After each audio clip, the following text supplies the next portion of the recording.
الله أكبر الله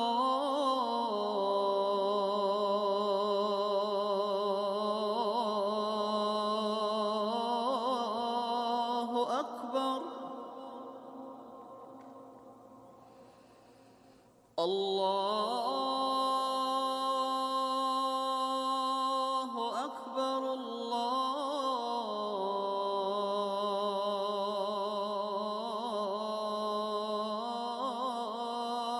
أكبر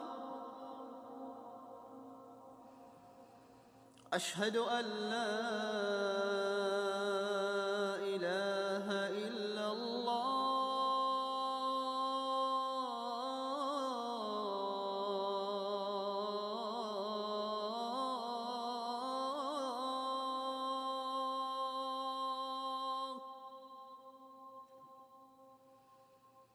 أشهد أن لا إله إلا الله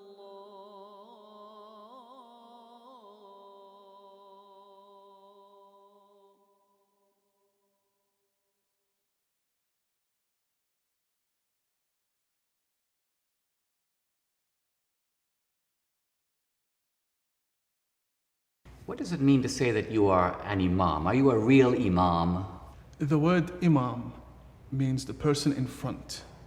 And I was ordained as a cleric in 2010 in the holy city of Qom, Iran, and then sent by my superiors to Australia to preach and represent the Muslim community. Now, you admit that in your earlier past you used to be a radical Muslim. Do you call it a fundamentalist Muslim? Where did you learn these radical ideas? And growing up in a religious household, amongst religious friends, religious communities, it was always known for us that our path is right, everybody else is wrong, and we need to be against them, not just leave them alone. We have to fight them because that's what would make God happy. Any Islamist will tell you that America is the enemy of Islam. They're chanting death to America every single day. I did it for 7 years, every single day. Death to America, death to Israel. Now, you have said that it is commonplace for one to find this kind of radical literature in pretty much any mosque. If you walk into any mosque, especially in America, you will find right beside the Quran the second most sacred book, Al-Bukhari. In that book, there's a clear chapter of jihad, how to kill and the laws of killing. Yeah. Members of Congress visit these mosques and take pictures inside them, and the books on the shelves, they're not a joke, they're manuals of war. You described your experience of being in an airport. You walk into the Prayer room. Muslim prayer room. Yes. And what did you see? I went up to the bookshelf and I found the book written by one of the main leaders of the Muslim Brotherhood. And I opened it, and lo and behold, there's a whole chapter of jihad and how to take people hostage, how to take non-Muslims hostages who are literally outside traveling. It's just a tragedy. What is the fundamentalist and jihadi agenda for America? The future of America has to be Muslim. So here's a paradox. In America, we have a political left. It's a progressive left. As you know, it's sexually permissive, not just homosexuality, bisexuality, transsexuality. And this political movement appears strangely allied with radical Islam. Can you explain this strange bedfellows phenomenon? When I was an extremist, Islamist, fundamentalist, I would only vote left. Why is that? I saw them as very stupid. I would fear the conservatives. I would fear them because they come with principle. That's not someone they can brainwash. But the left, I know they have no values and no principles to begin with. And they will fall in the track that I set for them. I dare you to find one Islamic extremist that votes for Donald Trump. Never do it. They'd give their vote to the leftist who wants to run around in pride parades. And Islamic extremists are against gays and homosexuals and transgenders, but they want the left to go and get busy with that. They want them, go speak about the climate, go speak about abortion, go kill yourselves, go do that. Ilhan Omar, she's fighting for abortion rights and all the other, my body, my choice. Yes, go do that, go do that. But would she have an abortion? Never. Never. Would she kill a Muslim in her stomach? Never. Let's zoom into Ilhan Omar. What's your take on her? Fundamentalist, extremist, Islamist, jihadi ideology, a threat to national security, ISIS with lipstick. Why is Ilhan Omar a big deal, not just in America, but all over the world? A congresswoman who is black and is a female and has hijab. So this on its own is an achievement, and she's seen as a role model to begin with. Because in the Middle East, this doesn't happen. For me to see a lady come from the desert, go head to head with the President of the United States, I immediately tell myself, how lucky this lady is if she did that back home. Good luck, not only to her, to her whole family. I'm also assuming that in Somalia, if she were to take on the president of Somalia... She'd be hanged upside down.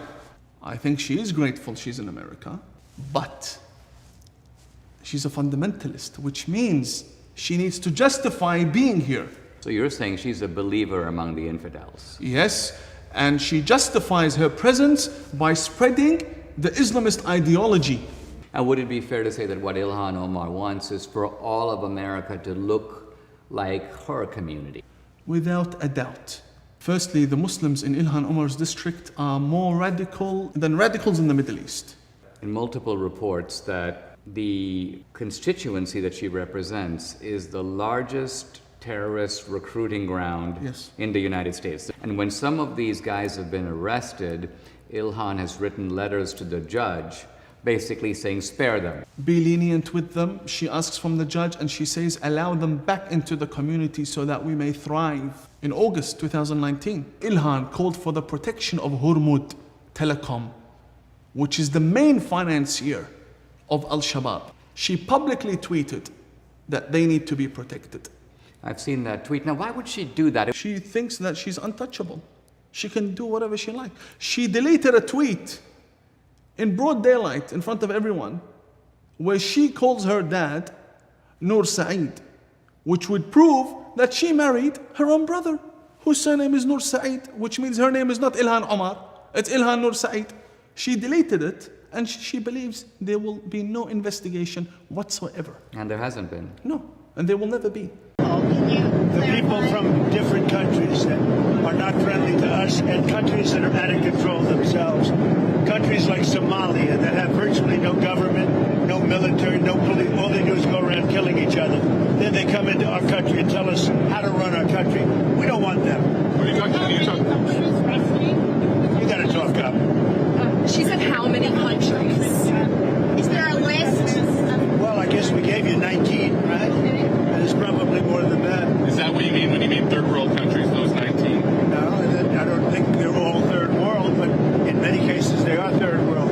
They're not good countries. They're very crime-ridden countries. They're countries that don't do a good job. They're countries that don't register from the standpoint of success. And we, frankly, don't need their people coming into our country telling us what to do. When you talk about denationalization, I'm talking about like Somalia, where you have a congressman goes around telling everybody about our Constitution, and yet she supposedly came into our country by marrying her brother. Well, if that's true, she shouldn't be a congressman, and we should throw her the hell out. What's the relationship between radical Islam and socialism in America? Votes and common interest.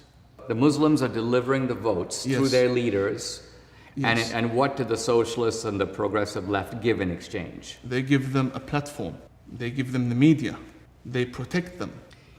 If we have Islamic domination, which is the goal, as you suggest, will Americans become strangers in their own country? Americans who have values, who believe in freedom of speech, freedom of belief, freedom of religion, Americans who want to raise their families as Christians, they will feel as strangers. City is rock solid and will be unwavering. Our police, many of whom are Somali themselves, are trusted partners in keeping people safe. They will not collaborate with any federal agency around doing immigration enforcement work. Our city staff and our law enforcement will not ask the question as to whether an individual is documented or not. And by the way, there are more than 80,000 Somali people living in Minnesota. Almost all of them are both documented and citizens. And the city has worked with community partners who have compiled Know Your Rights information. And so here's what we know. You have the right to remain silent, and you have the right to a lawyer. You can refuse to sign documents until that lawyer is present. You have the right to not open the door unless a warrant has been shown. The City of Minneapolis provides free immigration legal resources. And if you or a family member or a loved one needs access to a lawyer, go to our website or call 311. Folks that are masked, that they're not sure if they're law enforcement, that they may be kidnapping people. Like, we have had those reports. I want to be clear to the community. The community should know that if you see something like that, that is legitimate, that you don't know if someone is law enforcement, you should call 911. And you should provide as much information as possible, because let's not forget, we very recently had tragedy in this state by someone who was purporting to be law enforcement. So investigators are tracking the web of fraud to other Minnesota Democrats, such as Congresswoman Ilhan Omar. Many of the suspects linked to the scheme live in her district, including a restaurant owner who hosted events for her. He has since been convicted of stealing $12 million in COVID funds.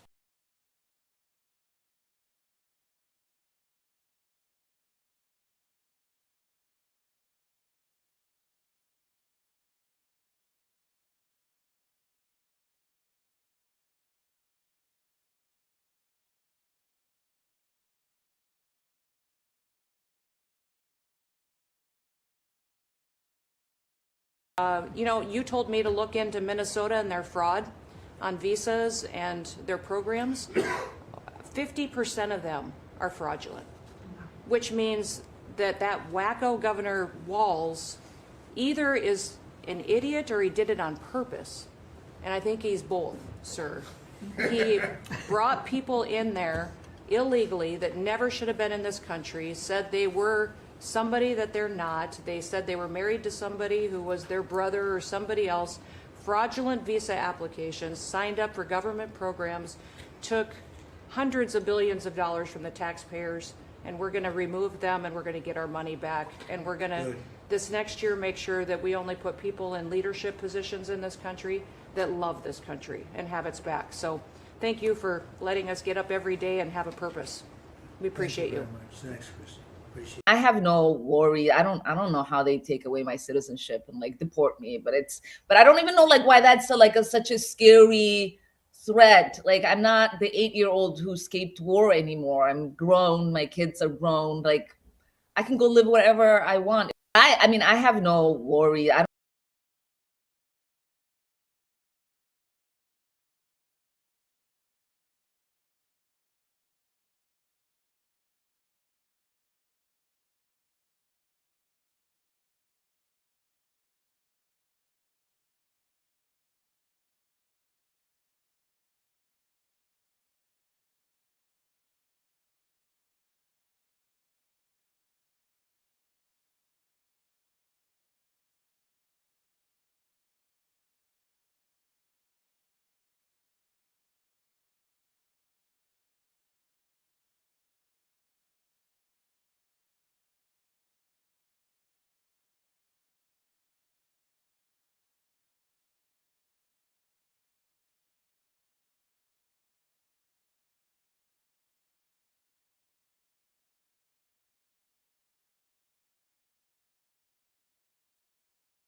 It's been known for quite a while that Ilhan Omar apparently married her own brother to help him gain entry illegally into the country. That's a violation of immigration law.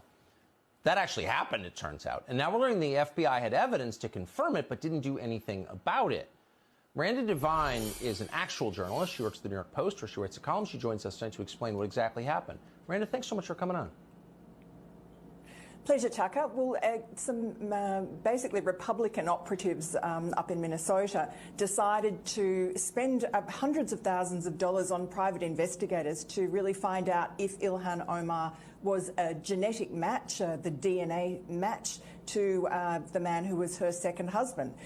They went to 3 continents. They found a cigarette butt and a drinking straw, which they decided, they sent it to a DNA laboratory and found conclusively that the DNA matched, that the second husband was a sibling, according to this DNA sample. So the very day that they were going to unleash this on the world, and in fact I was interviewing one of the people involved, the FBI swooped on the gentleman, Anton Lazaro, from this Republican PAC up in Minnesota, and arrested him on some different charges. Who knows whether he's guilty or not guilty. I mean, he's not guilty until proven, but he's in jail.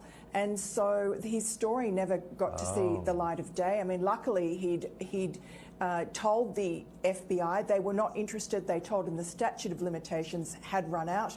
We managed to see the website before he took it down, before he was arrested, and managed to report the story such as it was. So Ilhan Omar actually did marry her brother, and there's some pretty good gossip around it. So for the first time, we have had someone who knows the family come out and speak about this and confirm what everyone knows to be the truth. She married her brother to get him immigration papers. So she married her first husband in a mosque. It was like a conjoining of 2 large Muslim Minneapolis clans. It was very well celebrated, and there were about 100 to 150 people at the wedding. They did not marry legally through the courts. So she claims that her and her first husband were separated in 2008, and she married her brother in 2009. He ended up in Minneapolis because he was very feminine, and that wasn't okay with her family in England. So they sent him to Minneapolis for rehab to stop being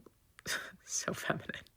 And people in the Somali community in Minneapolis started noticing that Ilhan and her first husband started hanging out with this feminine young guy. And there were all these whispers, gossip about him.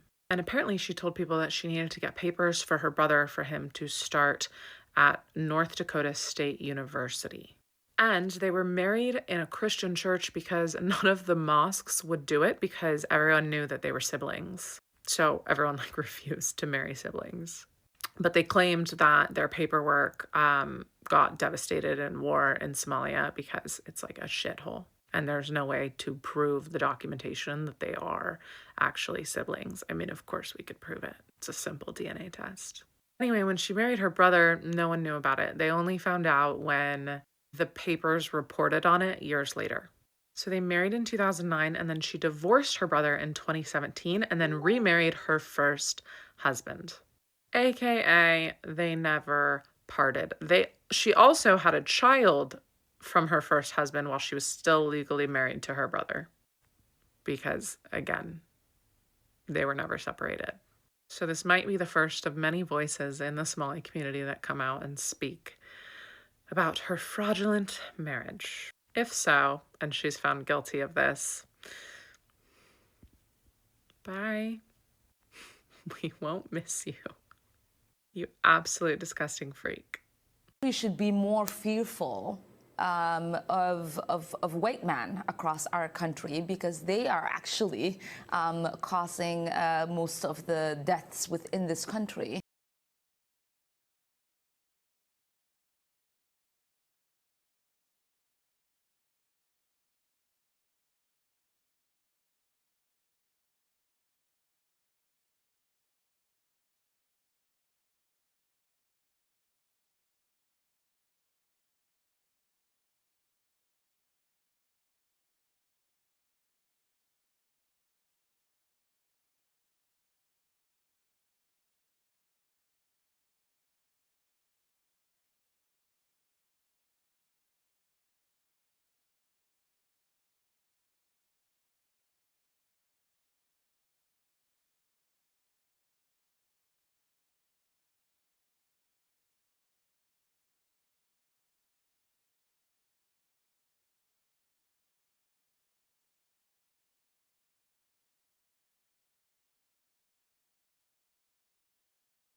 Accused by his wife of leaving her for Representative Ilhan Omar is filing a counterclaim to his wife's divorce filing.